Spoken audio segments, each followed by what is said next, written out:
கர்த்தருடைய கரங்களை தட்டி ஒரு முறை கூட உற்சாகமாய் பிள்ளைகளை ஆசீர்வதிப்பார். God bless you all.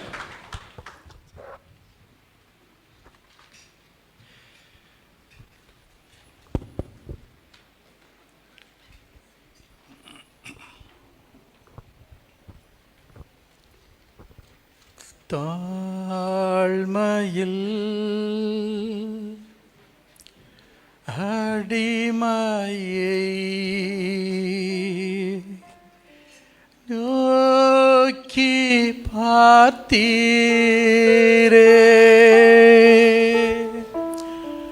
தாழ்மையில் அடிமையை நோக்கி பார்த்தீரே, உயர்த்தி மகிழ்கிறேன், உயர்த்தி மகிழ்கிறேன், ஒரு கோடி ஸ்தோத்திரமே, ஒரு கோடி ஸ்தோத்திரம் ஆண்டவரே, ஒரு கோடி ஸ்தோத்திரம் தகப்பனே. உமக்கு மகிமை தருகிறேன், உம்மில்தான் மகிழ்ச்சி அடைகிறேன், உமக்கு மகிமை தருகிறேன், உம்மில்தான் மகிழ்ச்சி அடைகிறேன். அல்லேலூயா,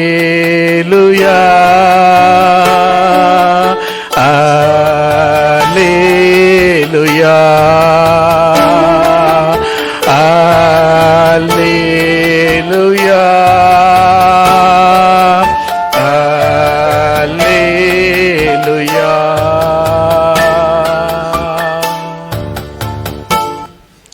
ஆண்டவரே, நீர் பேசும் உம்முடைய அடியார்களாகிய நாங்கள் கேட்கிறோம். உம்முடைய நாம மாத்திரம் மகிமைப்படட்டும்.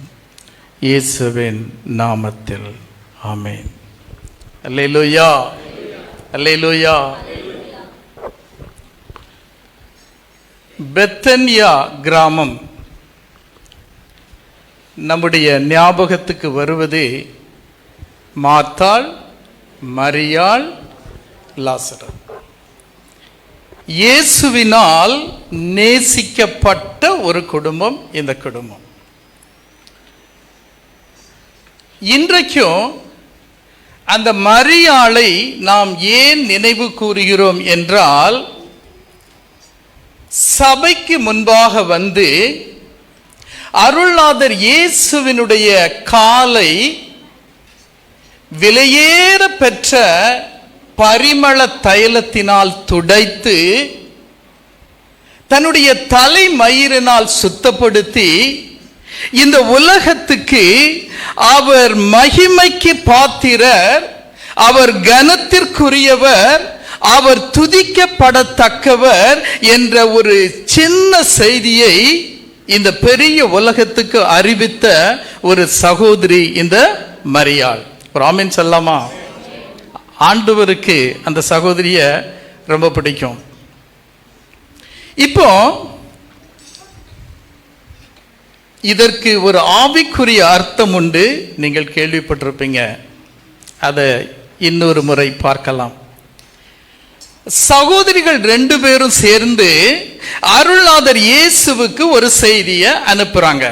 செய்தி என்னன்னா, ஆண்டவரே நீர் சிநேகிக்கிறவன், the person whom you love very much, ஆண்டவரே நீர் சிநேகிக்கிறவன் வியாதியாய் இருக்கிறான்.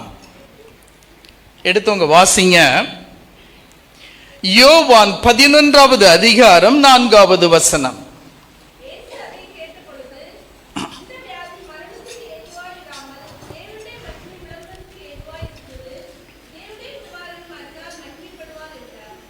கவனிங்க, சகோதரிகள் அனுப்பின செய்தி என்னன்னா, நீர் சிநேகிக்கிறவன் வியாதியாய் இருக்கிறான், இயேசு அந்த செய்தியை கேள்விப்பட்ட பின்னாடி உடனடியாக வராமல் அவர் சொல்லக்கூடிய காரியம் என்னன்னா, இந்த வியாதி மரணத்துக்கு ஏதுவாயிராமல் தேவனுடைய மகிமை விளங்குவதற்கு ஏதுவாய் இருக்கிறது. நமக்கு வரக்கூடிய பாடுகள், பிரச்சனைகள், கஷ்டங்கள், போராட்டங்கள் அதை நம்முடைய விசுவாசத்தை சோதிப்பதற்கு மாத்திரம்தான். அதனால ஒரு சேதமும் வராது. ஒரு அல்லேலூயா சொல்லுவீங்களா? nothing will happen to you. உங்களுடைய வாழ்க்கை அந்த பரலோக தேவனுக்கு அர்ப்பணிப்போடு காணப்பட்டால் இந்த வியாதி மரணத்துக்கு ஏதுவாயிராமல் தேவனுடைய மகிமை விளங்குவதற்கு இந்த சம்பவங்கள் நம்முடைய வாழ்க்கையில் நடந்து கொண்டிருக்கிறது. அதுல இன்னொரு வாரிகளை கவனிங்க. இதனால் நம்முடைய அருள்நாதர் இயேசுவும் மகிமைப்படுவார். ஒரு அல்லேலூயா சொல்லாமா? நம்ம வாழ்க்கையில என்ன நடந்தாலும் சரி, அது நமக்கு புரியுதோ புரியலையோ, whether we understand we don't understand, ஆனா நடக்கக்கூடிய எல்லா சம்பவங்களும் தேவனுடைய நாமத்தை மகிமைப்படுத்தும்படி நடந்து கொண்டிருக்கிறது. ஒரு அல்லேலூயா சொல்லாமா? எப்பவும் மனசுல வச்சுக்கோங்க, காலையில் எந்த உடனே, ஆண்டவரே இந்த நாள் முழுவதும் என் வாழ்க்கையில என்ன நடந்தாலும் சரி, உம்முடைய நாம மாத்திரம் மகிமைப்படணும். செய்தியை கேள்விப்பட்டன ஏசப்பா என்ன பண்றாங்க பாருங்க. அவர் இருக்கிற இடத்துல 2 நாள் தங்குறாரு. அவர் இருக்கிற இடத்துல இன்னும் 2 நாட்கள் அதிகமாக தங்குறாரு. இதுதான் நம்முடைய அப்பா. பாருங்க, நீங்க ஒருவேளை இப்ப மனசுக்குள்ள நினைப்பீங்க, ஆண்டவரே நீர் சிநேகிக்கிற மனுஷன் வியாதியா இருக்கிறான், நீங்க உடனே போய் அவனை குணப்படுத்தாம அப்படின்னு நீங்க யோசிக்கிறீங்க. இந்த மாதம் முழுவதும் ஜெபம் பண்ணிருப்பீங்க ஏதாவது ஒரு காரியத்தை குறித்து. இந்த வாரம் முழுவதும் ஏதாவது ஒரு காரியத்தை குறித்து ஜெபம் பண்ணிருப்பீங்க. ஆலயத்துக்கு வருவதற்கு முன்பாக அவருடைய சமூகத்தில் காத்திருந்து ஜெபம் பண்ணி வந்திருப்பீங்க. ஆனா ஆண்டவர் உங்களை பார்த்து சொல்றாரு, just wait. இதத்தான் இன்டைரக்டா அந்த சகோதரிகள் ஆண்டவருக்கு சொன்ன காரியம். நீங்க ஆண்டவருக்கு விண்ணப்பத்தை கொடுத்துட்டீங்க, நீங்க அவருடைய நேரத்திற்காக காத்திருக்க வேண்டும். ஒரு அல்லேலூயா சொல்லாமா? வாசிங்க 11வது அதிகாரம் யோவான் 6வது வசனத்தை வாசிங்க.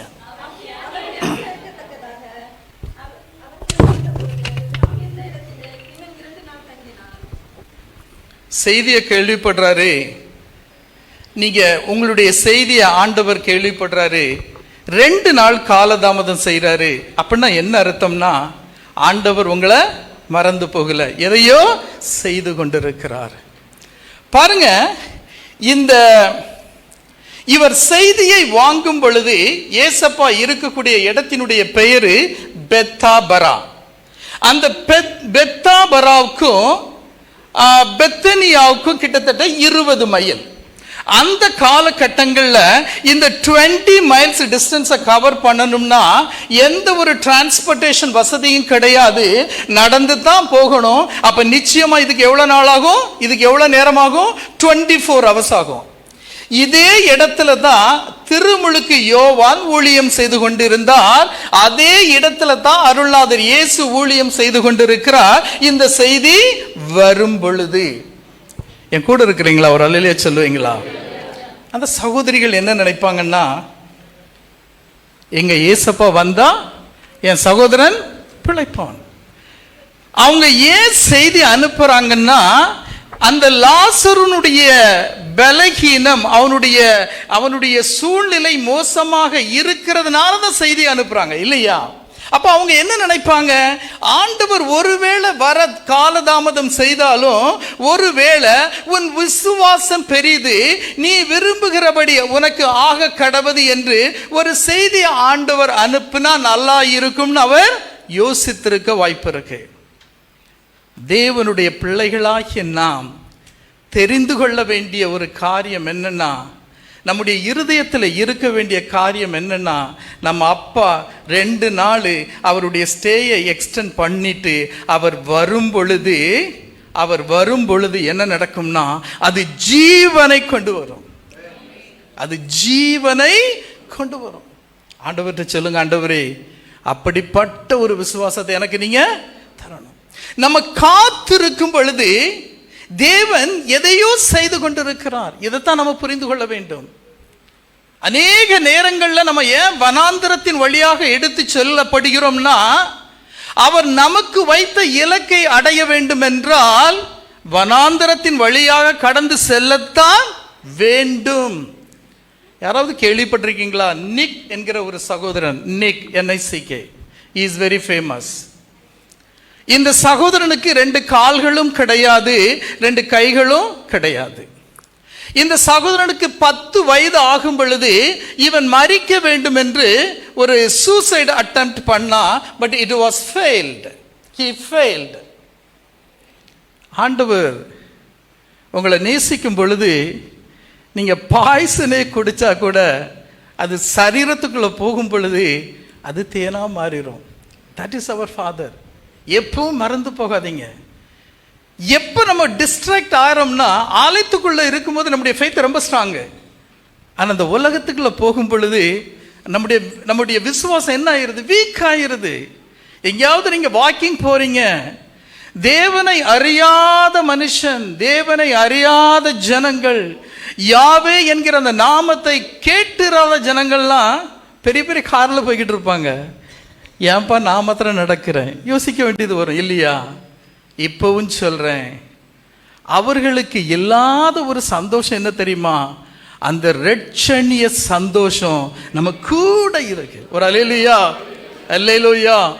பாருங்க, இந்த சகோதரன் மரிக்க வேண்டும் என்று சூசைட் அட்டெம்ப்ட் பண்றான். But it was failed. He failed. ஆனா தேவன் இவனை முன் குறித்து விட்டார் என்பது இவனுக்கு தெரியாது. இவனை அதிகமாக நேசித்த இந்தியாவில் உள்ள மிகப்பெரிய ஊழியக்காரர்கள் என்ன பண்ணாங்கன்னா, இந்த சகோதரனை இந்தியாவுக்கு கூட்டிட்டு வந்தாங்க. ஒரு காடுகள் உள்ள ஒரு பகுதியில் அழைத்து சென்று 90 நிமிடங்கள் ஜெபித்தார்களாம். பிரயாசப்பட்டு அழுது கதறி ஜெபித்தாங்களாம். ஆனா அந்த சகோதரன் அந்த ஊழியக்காரர்கள்ட்ட சொன்னாங்களாம், உங்களுடைய முயற்சி நீங்க விட்டு விடாதீங்க.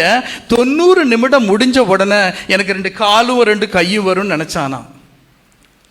ஆனா என்ன நடந்துச்சுன்னா, நத்திங் ஹேப்பன்ட். ஒண்ணுமே நடக்கல. அந்த 90வது நிமிடத்துல அவன் மேல் நோக்கி பார்க்கும் பொழுது கொஞ்ச தூரத்தில் ஒரு அழகான பருந்து, it is called golden eagle, அது பறந்து கொண்டிருந்ததாம். அதற்கு மேலே அவர் கொடுத்த சாட்சி இது. லிட்ரலா தேவனுடைய முகத்தை அந்த சகோதரன் பார்த்தாராம். அவர் உன்னை பார்த்து சொன்னாராம், உனக்கு கால்கள் தேவையில்லடா, உனக்கு கைகள் தேவையில்லை, என்னுடைய 2 கைகளும் நீந்தான், நீ என்னுடைய 2 கால்களும் நீந்தான். உன்னை நான் இப்படி படைச்சிறதுக்கு நோக்கமே நீ என்னுடைய நாமத்தை உலகம் ஃபுல்லா எடுத்து சொல். அல்லேலூயா. ஆண்டவர் எதையாவது செய்வாரு, நமக்கு விளங்காது. பாருங்க, அந்த சகோதரனை பார்த்து அந்த தேவன் ஒரு ஸ்மைல் பண்ணாரு. அவருடைய சூழ்நிலை, அந்த மனிதனுடைய வாழ்க்கை மாறியது. இன்றைக்கு உலகம் முழுவதும் 2 கால்களும் கிடையாது, 2 கைகளும் கிடையாது, தேவனுடைய நாமத்தை அவருக்கு புகழ்ச்சியை கொடுத்து கொண்டிருக்கிறாரு. ஒரு நாள் இந்த சகோதரன்ட்ட கேட்டாங்களாம், இந்த உலகத்தில் நீங்கள் உயர்வாக நினைக்கிறது என்னன்னு கேட்டாங்களாம். ஒன்றுமே கிடையாது, அந்த அருள்நாதர் இயேசு என் வாழ்க்கையில் இருக்கிறாரு, அது எனக்கு போதுன்னு சாட்சி கொடுத்தாராம். டெலிவிஷனுக்கு சாட்சி கொடுக்கிறாரு. அந்த சகோதரனுடைய பக்தி வைராக்கியத்தை பார்த்து ஆண்டவர் அந்த சகோதரனை நேசிக்கும்படி ஒரு சகோதரியும் கொடுத்திருக்கிறாரு, 4 குழந்தைகளையும் கொடுத்திருக்கிறாரு. கொஞ்சம் யோசித்து பாருங்க. இந்த நிக் சகோதரன் அருள்நாதர் இயேசுவுக்கு 2 கால்களா 2 கைகளா செயல்பட முடியும் என்றால் உங்களை ஒரு நிமிடம் அவருடைய கரத்தில் கொடுத்து பாருங்க. அல்லேலூயா, அல்லேலூயா. அந்த பெரிய ஆண்டவருக்கு உங்க சின்ன இருதயத்தை கொடுங்க. Your life will get transformed. Amen. பெத்தனியா கிராமத்துக்குள்ள ஏசப்பா வந்துட்டாரு. வாசிங்க யோவான் 11வது அதிகாரம் 21வது வசனம்.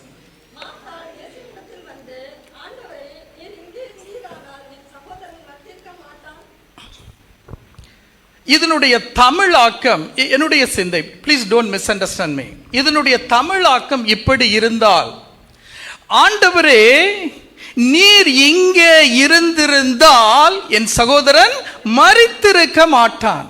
இது அவளுடைய விசுவாசம். ஆண்டவர் எப்பவுமே நம்மகிட்ட பேசுறாரு, நான் எப்பொழுதும் உன்னோடு கூட இருக்கிறேன்.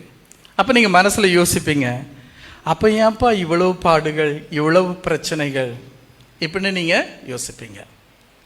ஆனா நம்ம கேட்கிற எல்லா கேள்விகளுக்கும் பதில் உள்ள ஒரே புத்தகம் ஆண்டவர் கொடுத்த இந்த வேதாகமம். ஒருவேளை நீங்க அப்படி நினைச்சீங்கன்னா, suppose you think like that, ஆண்டவர் உங்களுக்கு கொடுக்கக்கூடிய வார்த்தை என்னன்னா, அவருடைய தீர்மானத்தின்படி அழைக்கப்பட்டவர்களாய். யாருடைய தீர்மானத்தின்படி?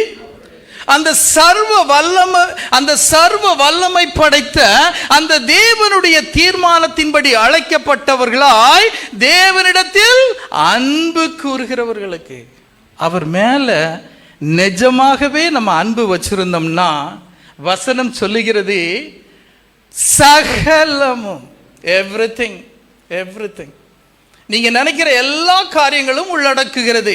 சகலமும் நன்மைக்கு ஏதுவாக நடக்கிறது என்று நாம் அறிந்திருக்கிறோம். நமக்கு எப்ப பாடுகள், கவலைகள்? நம்ம இன்னும் அறியல. நம்ம இன்னும் அறியாததுனால அந்த கஷ்டங்கள், பாடுகள், வேதனைகள் நம்முடைய கண்களுக்கு முன்பாக வருகிறது. என் கூட இருக்கிறீங்களா? ஒரு அல்லேலூயா சொல்லலாமா? இஸ்ரவேலர்கள் எகிப்து தேசத்தில் இருந்து கானான் தேசத்துக்கு புறப்பட்டு போகும் பொழுது அவர்களிடத்தில் ஒரு பழக்கம் காணப்பட்டது. என்ன பண்ணுவாங்கன்னா, நமக்கு தெரியும், பகலிலே மேகஸ்தம்பமும் இரவிலே அக்கினி ஸ்தம்பமும் அவர்களை எந்த ஒரு சேதமும் இல்லாமல் பாதுகாத்து வழி நடத்தி சென்றது. அப்ப பகல்ல அந்த மேகஸ்தம்பம் வரும் பொழுது மாத்திரம் அவர்கள் பிரயாணம் செய்வாங்க. மற்ற நேரத்தில் என்ன பண்ணுவாங்கன்னா, ரெஸ்ட் எடுப்பாங்களாம். ஆனா ஒவ்வொரு தடவை அவர்கள் பிரயாணம் பண்ணும் பொழுது எங்க எல்லாம் அவங்க தங்குறாங்களோ அந்த இடத்துல ஒரு ஆசாரிப்பு கூடாரம் இருக்கும். அந்த ஆசாரிப்பு கூடாரத்தில் காணப்படக்கூடிய தேவனுடைய பரிசுத்த பொருட்களை சுமக்கும்படி ஆண்டவர் லேவி கோத்திரத்தில் இருந்து கோகாத்தின் புத்திரர்களை தெரிந்து கொண்டார். அவர்களுடைய தோள்களை சுமக்கும்படி பரிசுத்தப்படுத்தியிருந்தார். வேற யாரும் தொட முடியாது. பாருங்க, அப்படிப்பட்ட அந்த பரிசுத்த பொருட்களை இவர்கள் தான் சுமக்க வேண்டும் என்று நினைக்கிற தேவன், அந்த நாள்ல இருந்து நம்ம பிறந்தது முதல் இந்த நாள் வரை ஒரு தகப்பனை போல என்னையும் உங்களையும் அவருடைய அந்த பரிசுத்த தோள்களில் சுமந்து வாராரு. அப்படி வாராருன்னா அவருடைய பரிசுத்த தோள்களுடைய வல்லமை, மகிமை எப்படி இருக்கும் கொஞ்சம் யோசித்து பாருங்க. ஒரு அல்லேலூயா சொல்லாமா? அந்த மகிமையுள்ள, அந்த பரிசுத்தமான அந்த தோள்கள் நமக்கு வேணும். ஏன்னா அழும் பொழுது அந்த தோல்ல சாஞ்சு பாருங்க, வலி தெரியாது, கண்ணீர் வரும், வலி தெரியாது. அது ஒரு மகத்துவம் உள்ள தோல். அந்த தோல்ல என்ன உண்டு? சமாதானம் உண்டு, பாதுகாப்பு உண்டு, நம்முடைய தேவைகள் சந்திக்கப்படும், அநேக காரியங்கள் உண்டு. ஆனா நாம என்ன செய்யணும்னா அதை விசுவாசிக்க வேண்டும். ஒரு அல்லேலூயா சொல்லுவீங்களா? ஒரு வசனத்தை நம்ம பார்த்திருக்கிறோம், கர்த்தத்துவம் அவர் தோளின் மேல் இருக்கும். நம்முடைய வாழ்க்கை, நம்முடைய குடும்பம், நம்முடைய பிள்ளைகள் எல்லாவற்றிற்கும் அதிகாரமுடைய தேவன் நம்முடைய ஆண்டவர். ஆண்டவர்கிட்ட சொல்லுங்க, ஆண்டவரே, அவருடைய பரிசுத்த ஸ்தலத்தில் இருந்து விசுவாசத்தோடு நீங்க எந்த ஒரு காரியத்தை கேட்டாலும் அப்படி கிருபையாய் தரக்கூடிய தேவன் நம்முடைய ஆண்டவர். ஆண்டவர்கிட்ட சொல்லுங்க, ஆண்டவரே, அந்த தோள் எனக்கு வேண்டும். ஒரு அல்லேலூயா சொல்லுவீங்களா? ஏசப்பா சொல்றாங்க மரியாள்கிட்ட, உன்னுடைய சகோதரனை நான் உயிரோடு, உன்னுடைய சகோதரன் உயிரோடு எழும்புவான்னு சொல்றார். வேற அவர் எதுவுமே சொல்ல. உன்னுடைய சகோதரன் அவன் உயிரோடு எழும்புவான். ஆனா மரியாளுடைய விசுவாசத்தை பாருங்க, அவளுடைய விசுவாசம் பரிபூர்ணப்படவில்லை. அவ என்ன சொல்றான்னா, ஆம் ஆண்டவரே கடைசி நாளில் அப்படிங்கிறான். நமக்கும் அநேக நேரங்கள்ல ஆண்டவர் சொல்லக்கூடிய காரியம் நமக்கு விளங்கல, நாம என்ன சொல்றோம்? ஆம் ஆண்டவரேன்னு சொல்றோம். இவளுக்கு விளங்கல என்பதை ஆண்டவர் புரிந்து கொண்டு, இங்க இருக்கிற உங்களுக்கும் விளங்கவில்லை ஆண்டவர் புரிந்து கொண்டு, ஆண்டவர் உங்களை பார்த்து சொல்றாரு, அவளை பார்த்து சொல்றாரு, நானே உயிர்த்தெழுதலும் ஜீவனுமாய், ஆமென், நானே உயிர்த்தெழுதலும் ஜீவனுமாய் இருக்கிறேன். என்னை விசுவாசிக்கிறவன் மரித்தாலும், ஒரு அல்லேலூயா சொல்லாமா? If you have faith on me, even if you die, you will come back to life. என்னை விசுவாசிக்கிறவன் மரித்தாலும் பிழைப்பான். இத வார்த்தை உங்களுக்கும் எனக்கும். ஒருவேளை இன்னைக்கு என் வாழ்க்கையில அநேக காரியங்கள் மரித்த நிலையில் காணப்படுகிறது. என்னுடைய ஆவிக்குரிய வாழ்க்கை மரித்த நிலையில் காணப்படுகிறது. இந்த காரியத்தை நான் நடக்கும் என்று நினைத்து அந்த காரியம் நடக்கல. அப்படி நீங்க ஒருவேளை நினைச்சுக்கிட்டு இருந்தீங்கன்னா, ஆண்டவர் உங்களுக்கு தரக்கூடிய வார்த்தை என்னன்னா, நீங்க மரித்து போய்விட்டது, இந்த காரியம் நடக்காது என்று நினைக்கும் பொழுது அந்த காரியங்கள் எல்லாம் தேவனுடைய சித்தத்தின்படி உயிர் பெறும். அல்லேலூயா. I'm sorry. எப்பவுமே ஒரு காரியத்தை நான் சொல்லுவேன், பெருமையா சொல்லக்கூடிய ஒரு காரியம் என்னன்னா, நம்ம அப்பா சொன்னதுதான். nobody can change it. if my father said is said indeed, nobody can change it. யாராலையும் மாற்ற முடியாது. இந்த இடத்தை, இந்த பகுதியை நீங்க வீட்டுல போய் தியானிச்சு பாருங்க. ஒரு இடத்திலையும் அவர் சொல்ல மாட்டாரு, ஆண்டவர் சொல்ல மாட்டாரு, நான் உன் சகோதரனை உயிரோடு எழுப்பேன், அவர் சொல்லவே மாட்டாரு. அவளுடைய விசுவாசம் பரிபூரணம் அடையும்படி, அவளுடைய விசுவாசம் பூரணம் அடையும்படி ஆண்டவர் சொல்றாரு, நானே உயிர்த்தெழுதலும் ஜீவனுமாய் இருக்கிறேன். ஆண்டவர் சொல்லுங்க, ஆண்டவரே நான் விசுவாசிக்கிறேன். நீங்க அப்படி சொன்னீங்கன்னா அந்த காரியங்கள் நிச்சயமாக உயிர் பெறும். நல்ல கவனிங்க. அந்த சகோதரி மேரி வாராங்க. இப்போ மார்த்தாளினுடைய சகோதரி மேரி வாராங்க. அதே காரியத்தை தான் சொல்றாங்க. ஆனா அவங்க சொல்லக்கூடிய அந்த அணுகுமுறை வித்தியாசமா இருக்கு. நீங்க வேதத்தை நல்ல தியானிச்சு பாருங்க. வந்த உடனே அவங்களுடைய பிரச்சனையை அவங்க சொல்ல மாட்டாங்க. தேவனுடைய பாதத்துல விழுந்து அவரை தொழுது கொள்வாள். வித்தியாசத்தை பாருங்க. அதாவது அந்த குடும்பத்தை நீங்க எடுக்கும் பொழுது ஏசப்பாவுக்கு மரியாளை ரொம்ப பிடிக்கும், மார்த்தாளை ரொம்ப பிடிக்கும், லாசருவை ரொம்ப பிடிக்கும். ஏசப்பா பெத்தனியா கிராமத்துக்குள்ள வந்துட்டார் என்று செய்தியை கேள்விப்பட்டு மார்த்தாள் அங்கே வருகிறாள். ஆனா மரியாளுக்கு செய்தி அனுப்பப்படுகிறது. வித்தியாசத்தை பார்த்தீங்களா? மார்த்தாள் வந்து மரியாள்கிட்ட சொல்றா, மார்த்தாள் வந்து மரியாளிடம் சொல்லுகிறாள், போதகர் வந்திருக்கிறார், அவர் உன்னை, அல்லேலூயா, அவர் அல்லேலூயா சொல்லுவீங்களா? ஆண்டவர் நம்மளை நேசிக்கணும்னா செய்தி அவர் நமக்கு தரணும். ஆண்டவரை குறித்து அறிந்து இந்த ஆலயத்தில் இருப்பதை விட ஆலயத்துக்கு அவர் அழைத்து வருவதற்கு வித்தியாசம் இருக்கு இல்லையா? எத்தனை பேருக்கு விளங்குது? ஒரு அல்லேலூயா சொல்லாமா? அவரை நேசிக்கும் பொழுது, அவரை நாம் உண்மையாக நேசிக்கும் பொழுது அவர் நம்மை அழைப்பார், நம்மளை அழைப்பார். அந்த செய்தி நம்ம எங்க இருக்கிறோமோ அங்க வரும். என் கூட இருக்கிறீங்களா? அவர் அல்லேலூயா சொல்லாமா? வசனம் சொல்லுகிறது, இயேசு கண்ணீர் வடித்தார். மார்த்தாள் அழுதா, அவளோடு சேர்ந்து அநேகர் அழுதார்கள். ஆனா அப்பெல்லாம் ஆண்டவருடைய கண்ணில் கண்ணீர் வரல. மரியாள் அழுதார். மரியாளோடு மற்றவர்களும் அழுகிறார்கள். அது அவரை அழ செய்து விட்டது. தேவனுடைய சமூகத்தில் இருந்து விடாப்பிடியா அழுது பாருங்க. நீங்க நினைக்கிற காரியம் அன்னைக்கே நடக்கும், அன்னைக்கே நடக்கும். நம்ம அழுதா அவரால் தாங்கிக்க முடியாது. இந்த சகோதரி, இவங்க யாருன்னு எனக்கு தெரியாது, இவங்க அதை சாட்சி சொன்னாங்களே. எத்தனையோ சாட்சி நான் சபையில் கேட்டிருக்கேன். முதல் தடவை என் கண்ணில், ஓ மை காட். ஓகே, ஒரு அல்லேலூயா சொல்லுவீங்களா? அல்லேலூயா.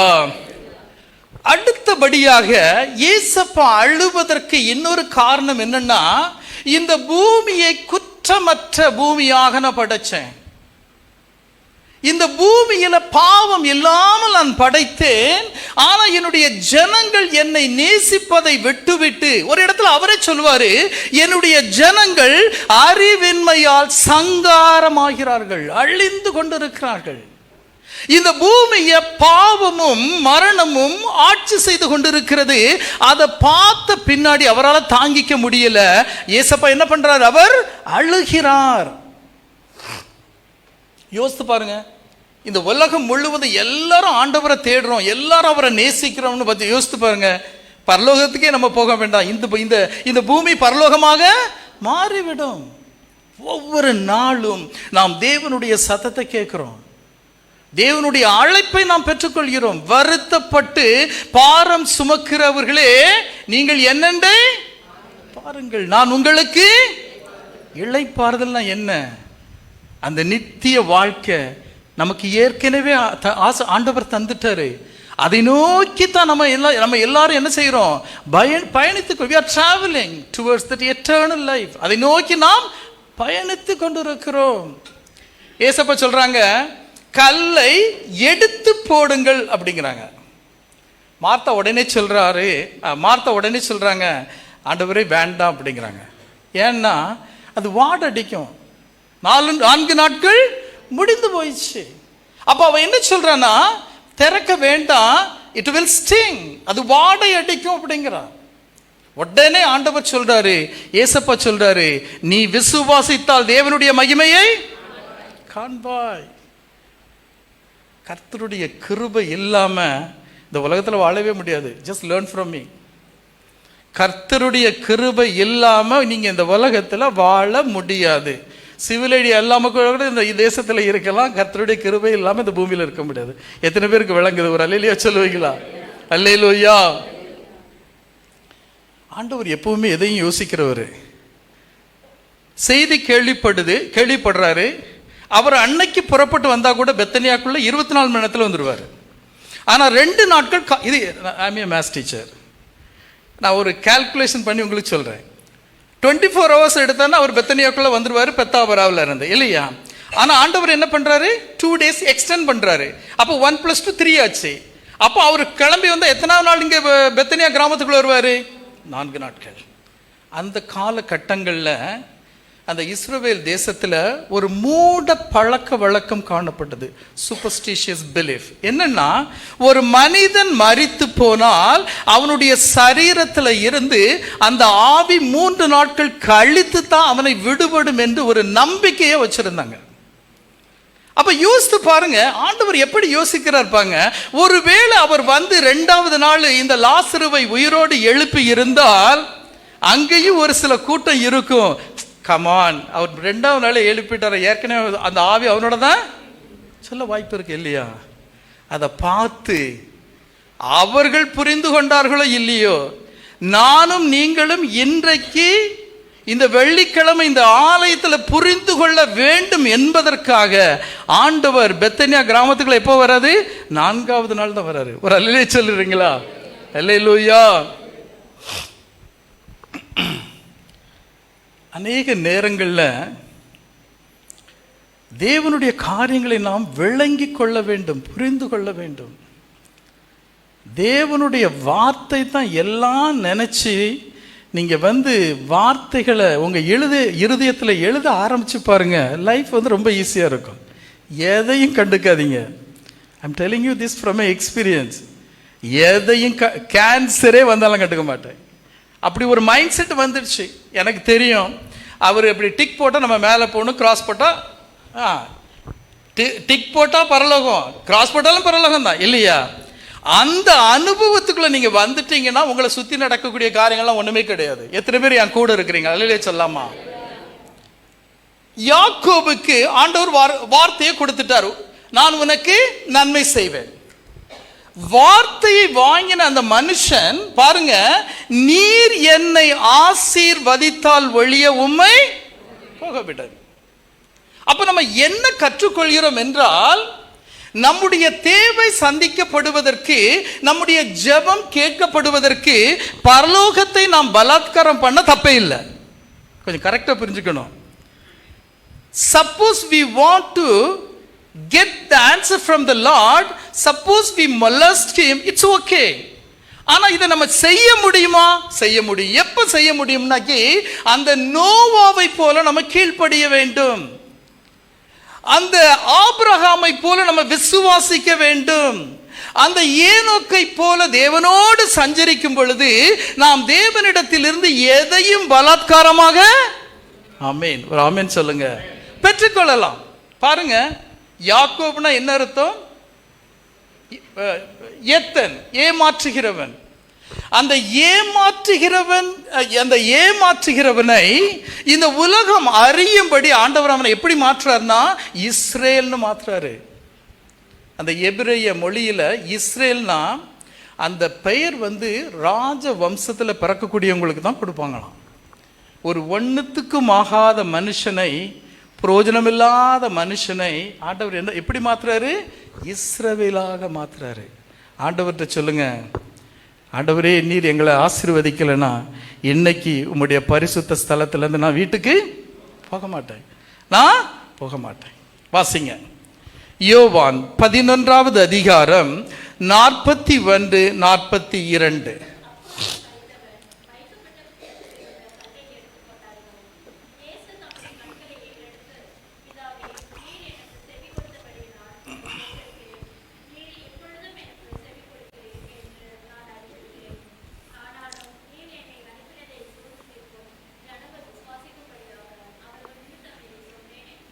பாருங்க, முதல்ல நம்ம புரிந்து கொள்ள வேண்டிய காரியம் என்னன்னா, அந்த தேவனுக்கும் நம்முடைய அன்பு தகப்பனுக்கும் அந்த குமாரனுக்கும் உள்ள உறவை பாருங்க.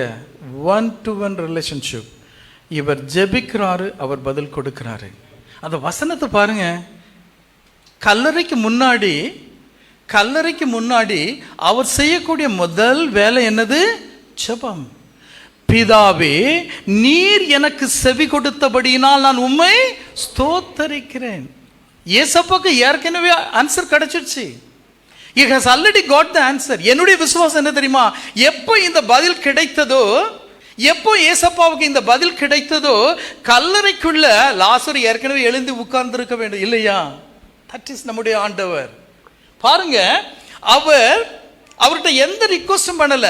ஆண்டவரே, இந்த மாதிரி நான் ஜெபம் பண்ண போறேன், நீர் இந்த மகனை உயிரோடு எழுப்ப, இல்லவே இல்லை. அவர் சொல்றாரு, நீர் எனக்கு ஏற்கனவே செவி கொடுத்து விட்டு, ஆகவே நான் உம்மை ஸ்தோத்தரிக்கிறேன். தேவனோடு நான் எப்பவுமே சொல்லுவேன், இந்த உலகத்தில் உள்ள உறவுகள்ல பெஸ்ட் உறவுனா தேவனோடு நம்ம வச்சிருக்கிற உறவு. யாருக்குமே தெரியக்கூடாது. என்னுடைய மனைவிக்கு தெரியக்கூடாது, என்னுடைய பிள்ளைகளுக்கு தெரியக்கூடாது. நான் யாரு, எனக்கும் எங்க அப்பாவுக்கும் உள்ள உறவு என்ன, அது ஸ்ட்ராங்கா இருக்கும் பொழுது இது உலக வாழ்க்கை ரொம்ப easy. The life is very easy. ஆனா அந்த உறவு, நமக்கும் அந்த பரிசுத்த தெய்வத்துக்கும் உள்ள உறவு எப்படி இருக்கிறது, தட்ஸ் வெரி இம்பார்ட்டன்ட். ரொம்ப ரொம்ப முக்கியம். சொல்லிட்டு அவரே சொல்றாரு பாருங்க, இந்த உலகம் அறிந்து கொள்ளும்படி, நானும் நீங்களும் அறிந்து கொள்ளும்படி அவர் சொல்றாரு, நீர் எப்பொழுதும் எனக்கு செவி கொடுக்கிறேன். அப்போ எப்போ ஆண்டவர் எப்பொழுது நமக்கு செவி கொடுப்பா தெரியுமா? எப்பொழுதெல்லாம் அவருடைய சித்தத்தை நாம் ஜெபிக்கிறோமோ அப்பொழுதெல்லாம் நம்முடைய ஜெபத்திற்கு பதில் வரும், கட்டாயம் வரும். அவர் அழகா சொல்றாரு பாருங்க, நீர் எப்பொழுதும் எனக்கு செவி கொடுக்கிறேன். அதாவது ஜெபம் பண்ணும்படி எத்தனை பேருக்கு இந்த பழக்கம் இருக்கிறது எனக்கு தெரியாது. அநேகருக்கு நிச்சயமாக இருக்கும், தேவனுடைய பிள்ளைகள் இருக்கும். என்ன பண்ணுவீங்க? ஒரு ரூமுக்குள்ள போவீங்க, கதவுகளை அடைச்சுக்கிடுவீங்க, தேவனுடைய பாதத்தில் உட்காருவீங்க. நீங்க தேவனுடைய பாதத்துக்குள்ள உட்கார உள்ள போகும் பொழுது, நான் ஜெபிக்க போறேன், என் அப்பா என் சத்தத்தை கேட்பாரு, நான் கேட்கிற ஜெபத்துக்கு பதில் கிடைக்கும் என்கிற விசுவாசத்தில் நீங்க போனீங்கன்னா you will get it. 100% you will get it. ஒரு ஆமென் சொல்லலாமா? ஒருவேளை ஆண்டவர் உங்களுடைய ஜெபத்துக்கு பதில் கொடுக்கிறாரு, உங்களுடைய விசுவாசம் அதிகமாக இல்லையா?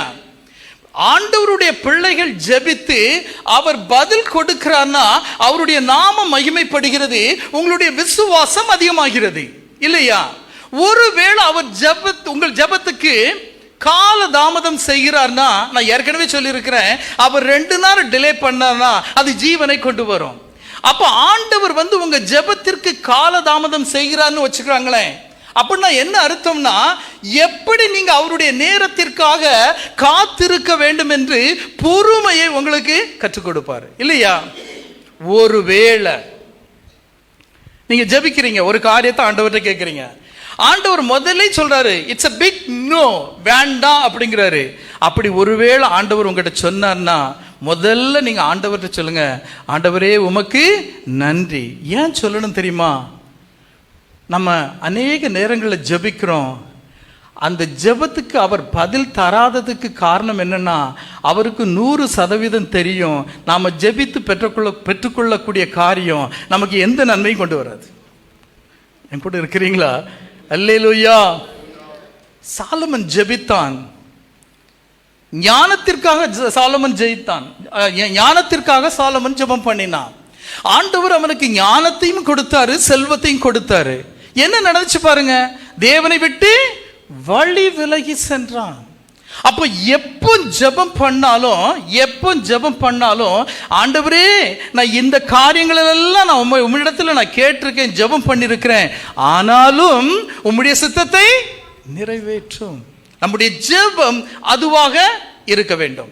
என் கூட இருக்கிறீங்களா? ஒரு அல்லேலூயா சொல்லுவீங்களா? இப்ப இயேசப்பா சொல்றாரு கல்லறைக்கு முன்னாடி, லாசருவே வெளியே வா. வெளியே அவன் வருகிறான். அவனுடைய சரீரத்தில் அந்த மரணத்திற்குரிய ஆடைகள் காணப்படுகிறது.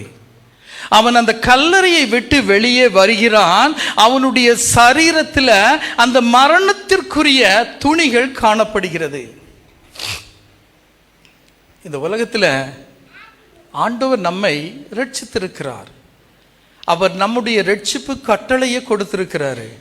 அநேகர் ஏன் அந்த ரட்சணிய சந்தோஷத்தை ஒவ்வொரு நாளும் ஒவ்வொரு நிமிடமும் ஏன் அனுபவிக்க முடியலன்னா, ஆலயத்துக்கு வந்து போய் கொண்டிருக்கிறோம், இன்னும் அந்த மரணத்திற்குரிய துணிகள் நம்மேல் ஒட்டி கொண்டிருக்கிறது.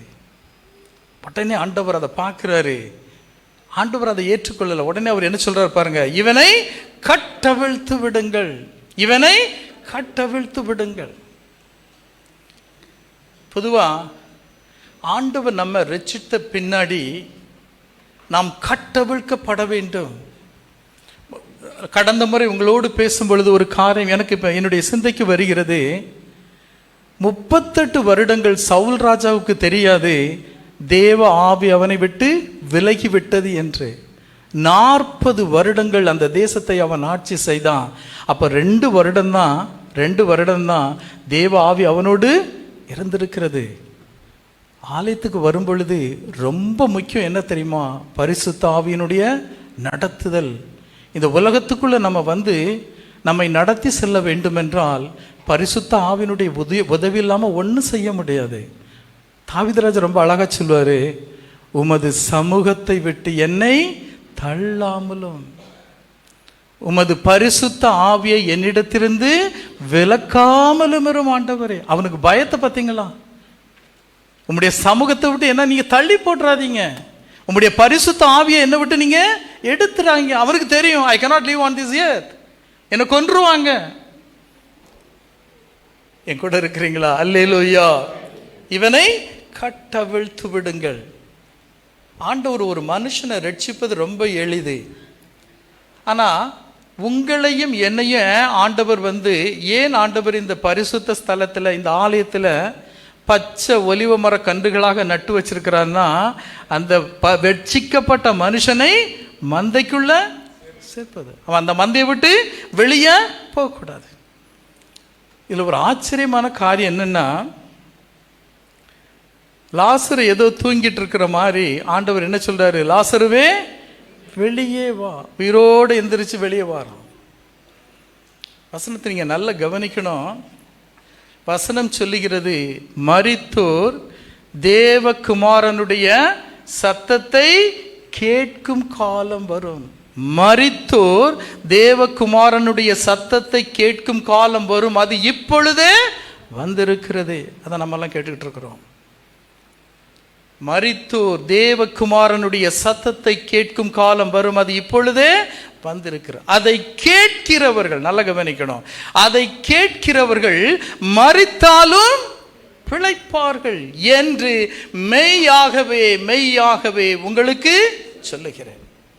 ஒருவேளை இன்னைக்கு ஆண்டவரை விட்டு நான் ரொம்ப தூரத்தில் போயிட்டேன், என்னுடைய ஆவிக்குரிய வாழ்க்கையில் எந்தெந்த காரியங்கள்லாம் எனக்கு தடையாக காணப்படுகிறது அப்படின்னு நீங்க நினைச்சீங்கன்னா, தேவனுடைய சத்தத்திற்கு நீங்க கீழ்ப்படிந்தீர்களானால், அந்த மரித்த காரியங்கள் எங்கெல்லாம் அந்த தடைப்பட்ட ஆசீர்வாதங்கள் தேவனுடைய சத்தத்திற்கு நீங்கள் கீழ்ப்படியும் பொழுது அதே வார்த்தை உங்களுக்கு வெளிப்படுகிறது. மெய்யாகவே மெய்யாகவே உங்களுக்கு சொல்லுகிறேன். அல்லேலூயா. இந்த லாசருடைய பெற்றோர்களை கொஞ்சம் யோசித்து பார்த்தீங்களா? ஆண்டவர் அவர்களுக்கு அந்த ஞானத்தை கொடுத்திருக்கிறாரு. லாசரு என்ற அழகா பெயர் கொடுத்திருக்கிறாங்க. அந்த லாசரு என்கிற பெயருக்கு எபிரேய பாஷையில என்ன அர்த்தம்னா, கர்த்தர் உதவி செய்தார். கர்த்தர் உதவி செய்தார். நீங்க ஆண்டவர்கிட்ட கேளுங்க, ஆண்டவரே என்னை குறித்து உம்முடைய சித்தம் என்ன? என்னை குறித்து உம்முடைய சித்தம் என்ன? நம்ம எல்லாரையும், என்னையும் சேர்த்து சொல்றேன், என்னையும் உங்களையும் ஆண்டவர் அந்த கல்லறையை விட்டு வெளியே கூட்டிட்டு வந்துட்டாரு. நம்மை கட்டவிழ்த்து விட்டுட்டாரு. இப்ப நாம் தெரிந்து கொள்ள வேண்டிய காரியம் என்னன்னா, தேவனே இந்த பூமியில நான் திரும்பவும் உம்மை வந்து அடையும் வரை உம்முடைய சித்தம் என்ன, என்ன வச்சிருக்கிறீர் என்று ஆண்டவர்கிட்ட நீங்க தெரிந்து கொள்ள வேண்டும். ஆண்டவர்கிட்ட நீங்க கேட்டு தெரிந்து கொள்ள வேண்டும். ஒரே ஒரு காரியத்தை சொல்லி முடிக்கிறேன், கவனிங்க. இந்த மண் வேலை செய்யக்கூடியவங்க, குயவன், இந்த மண் வேலை செய்யக்கூடியவங்க ஒரு பாத்திரத்தை மனதில் கொண்டு அதை உருவாக்கும் பொழுது, உண்டாக்கும் பொழுது மண்ணை பயன்படுத்துகிறார், தண்ணீரையும் பயன்படுத்துகிறார். இந்த மண் தண்ணீர் சரியான ப்ரொப்போர்ஷன்ல எடுக்கலன்னா அவர் விரும்புகிறபடி அந்த பாத்திரம் வராதான். பாருங்க, என்னையும் ஆண்டவர், என்னையும் உங்களையும் ஆண்டவர் ஒரு நோக்கத்தோடு இந்த பூமிக்கு கொண்டு வந்திருக்கிறார். முதல்ல ஒரு ஆமென் சொல்லுங்க. நம்ம இந்த பூமியில இருப்பதற்கு ஒரு நோக்கம் உண்டு. என்னையும் உங்களையும் அவர் வரைந்து கொண்டிருக்கிறார். என்னையும் உங்களையும் அவர் கனத்திற்குரிய பாத்திரங்களாக மாற்றுவதற்கு என்னையும் உங்களையும் அவர் வனாந்தர பாதையில் அழைத்து போய் கொண்டிருக்கிறார். நாம அவருக்கு ஒத்துழைக்க வேண்டும். நம்மை வனைந்து கொள்வதற்கு, நம்மை உருவாக்குவதற்கு அந்த குயவன் தண்ணீரை பயன்படுத்துகிறார். நம்முடைய அருள்நாதர் இயேசு அவருடைய சரீரத்தில் உள்ள ஒவ்வொரு துளி இரத்தத்தையும் பயன்படுத்தி கொண்டிருக்கிறார். அல்லேலூயா. அதை நம்ம ஒரு நாளும் மறந்து போகக்கூடாது. நாம் கனத்திற்குரிய பாத்திரங்களாக மாற வேண்டும் என்பதே தேவனுடைய சித்தம். நம்முடைய கஷ்டங்கள், நம்முடைய பாடுகள், நம்முடைய வேதனைகள், சரீர பிரச்சனை, நம்மளுடைய வேலையில் காணப்படக்கூடிய பிரச்சனை, எல்லாவற்றிலும் இருந்து ஆண்டவர் நம்மை விடுதலையாக்கி கட்டவிழ்த்து விட்டார். நாம செய்ய வேண்டியது விசுவாசித்து அவருடைய சமூகத்தில் வரணும். அப்படி வரும் பொழுது நம்முடைய நித்திய வாழ்வு இன்னும் தொடர்ந்து காணப்படும். ஒரே ஒரு காரியத்தை சொல்றேன் பாருங்க, உண்மையிலே சொல்றேன், I am telling you the truth. இந்த பூமியில ஆண்டவர் என்னையும் உங்களையும் இந்த உலகத்து ஜனங்களோடு ஒப்பிட்டு பார்க்கும் பொழுது மகிமையாய் வச்சிருக்கிறார். கை தட்டலாமா? மகிமையாய் வச்சிருக்கிறார். நீங்க ஒரு நாளும் உங்களை வெறுமையா ஆண்டவர் விடவே மாட்டாரு. உங்களை ஒரு நாள் ஆண்டவர் வெறுமையா விட மாட்டாரு. நீங்க வடிக்கிற கண்ணீர் அவருக்கு தெரியும், உங்களுடைய பிரச்சனைகள் அவருக்கு தெரியும். ஆனா அவருக்கு கொடுக்க வேண்டிய கனத்தை நீங்க கரெக்டா கொடுங்க. அதான் சொன்னேன், ஜெபிக்கும் பொழுது நம்முடைய ஜெபம் கேட்கப்பட வேண்டும் என்றால் அந்த ஏனோக்கை போல நம்ம அவரோடு சஞ்சரிக்க வேண்டும். அந்த நோவாவை போல கீழ்ப்படிய வேண்டும். அந்த ஆபிரகாமை போல நம்ம விசுவாசிக்க வேண்டும். ஆண்டவர் இன்றைய நாளில் உங்கள்கிட்ட எதிர்பார்க்கக்கூடிய ஒரே ஒரு காரியம் என்ன தெரியுமா? அந்த மணவாளனுக்கு ஏற்ற மணவாட்டியாக நம்ம வாழ வேண்டும். அடுத்தால் ஆண்டவர் எதிர்பார்க்கிறது அந்த பெரிய இயேசப்பா என்கிற அந்த பெரிய ஆலயத்துக்குள்ள அவர் விரும்புகிற கூடாரமாக நம்ம வாழ வேண்டும். ஒரு அல்லேலூயா சொல்லாமா? தேவன் உங்களை ஆசீர்வதிப்பாராக. ஆமென்.